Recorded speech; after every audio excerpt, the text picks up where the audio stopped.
Imirwano yongeye kubura ku munsi w'ejo mu masaha y'isa 8 z'ijoro zishyira isa 9 aho AFC M23 bivuga ko yaba yigaruriye agace ka Fizi. Namakuru bo ubwabo bataremeza ariko atugeraho yemeza yuko AFC M23 yaba yigaruriye agace ka Fizi muri territoire nyine ya Fizi, ishobora kuba ngo iri kwerekeza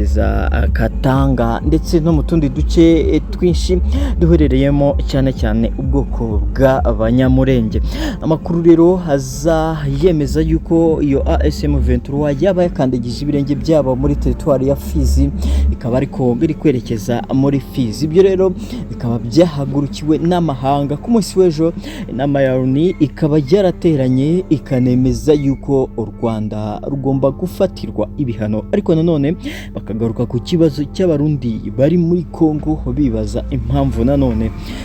igisirikare cy'u Burundi cyaba kiri muri Kongo. Ibyo byose bikaba byari kwigwa ku munsi w'ejo, ariko nanone rero bakaba bagarutse bavuga yuko bongera gushinja u Rwanda yuko aribo batera inkunga AFCM 23. Ibyo kandi Perezida w'u Rwanda His Excellency Paul Kagame akaba nawe yarabigarutseho mu ijambo yavuze, avuga yuko u Rwanda ntaho ruhuriye na AFCM 23, ko AFCM 23 ari abakongomani kandi u Rwanda ari abanyarwanda. Sebarundi Perezida w'igihugu cy'u Burundi Ndayishimiye Evariste ku munsi w'ejo akaba kandi nawe yaragiranye inama na Minisitiri n'itangazamakuru ndetse n'ibindi binyamakuru bigiye bitandukanye, aho cyane cyane ku ijambo yagarutseho ryagiye rigarukwaho cyane cyane ryacicikanye mu mavideo yagiye yabyukiye ku mbuga nkoranyambaga, aho yavugaga yuko batagomba kumubaza impamvu igisirikare cya Kongo kigumwa gitsindwa kandi ngo n'igisirikare cy'u Burundi kiriyo. Ibyo kandi akabyemeza avuga yuko koko igisirikare cy'u Burundi kiriyo, ariko bo bariyo nk'abafasha, bityo rero batagomba kubazwa boko ari abafasha, ahubwo ibyo bigomba kubazwa igisirikare cya Kongo, Wazalendo, FDLR ndetse na FARDC, karibo bagomba kubibaza kubo bagiye gufasha. Bityo rero nimba ASM 23 igumya gufata uduce tugiye dutandukanye, kwibyo batagomba kubibazwa, ahubwo bigomba kubazwa nyine igisirikare cya FARDC na Kongo by'umwihariko. Ku munsi w'ejo kandi nibwo inama ya ONU ubwo yateranaga, ni nabwo muri Kongo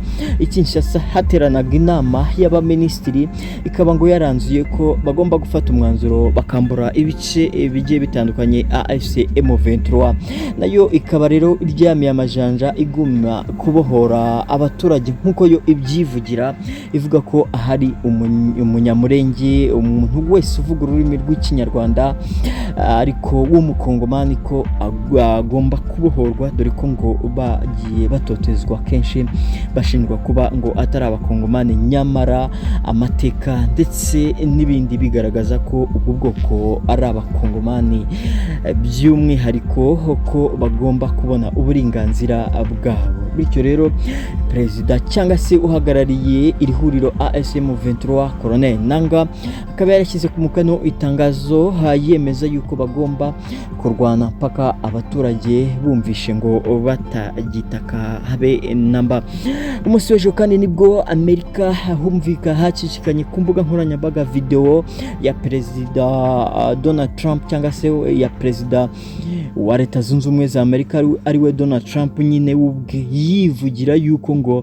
Perezida wa Kongo Tshisekedi Felix Chilombo ariwe ubwe yamwihamagariye ko bagomba kuza akabihera ngo amabuye y'agaciro, hanyuma bakagirana deal. Hanyuma rero Perezida yiyumvikaniye ubwe muri video y'amasegonda make yacicikanye ku mbuga nkoranyambaga,